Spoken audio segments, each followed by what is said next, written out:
Hey, what up, guys?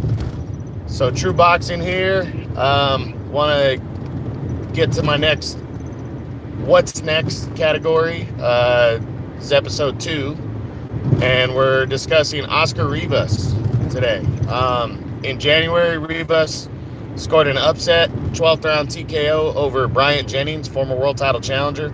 That was his career best win by far, and that was the main event of an ESPN card on January 18th. So again, we're instead of the main event winners, and Rivas came in undefeated. He's a former Olympian, and he took on Bryant Jennings. He came in as the underdog. Jennings was a former world title challenger who went 12 rounds with Vladimir Klitschko back in 2014. He also took on Luis Ortiz in a very good fight where Ortiz ended up scoring a seventh round, a sixth or.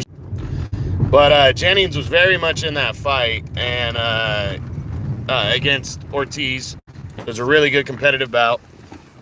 He took a couple years off after the back losses to Klitschko and Ortiz, and he's ever since he came back, he signed with Top Rank and has been undefeated, scoring knockouts. I think he had 4 or 5 straight wins, and he beat former world title challenger Alexander Dimitrenko back in August. So Rivas coming in undefeated, young. It was kind of unclear who was going to be the winner of this fight. I picked Jennings to win, but I really wasn't going to be surprised, and the way Rivas pulled it out was impressive. He stopped Jennings in the 12th round of a fight that he was trailing in. He came back and knocked him out pretty impressively. I believe he's the WBA interim heavyweight champion now, which doesn't really mean much. He could be getting a shot at Manuel Charr, so we'll see. All right, well, let me stop there. Now, what's next for Oscar Rivas?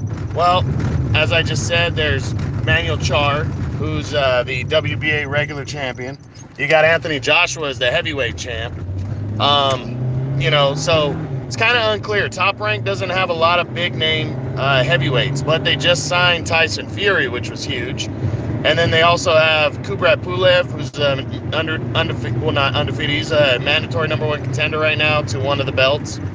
And then they have Andy Ruiz Jr. So not a lot of big names, but guys that Rivas can test out and, keep himself moving up. Because with that win over Jennings, he put himself in the top 10. So, he's a good fighter.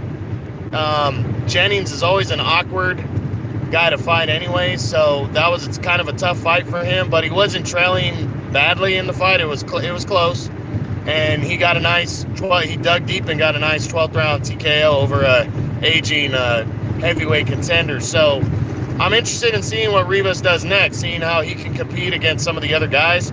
I'm really hoping a fight with Pulev or Andy Ruiz Jr.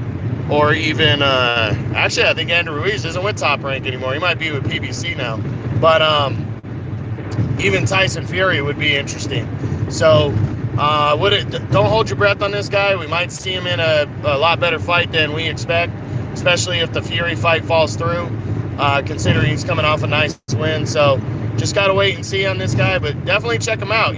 Pretty interesting, undefeated fighter, came out of nowhere, got a nice win, an upset, and he's definitely a player in the division now, the heavyweight division, which is a little. All right, guys.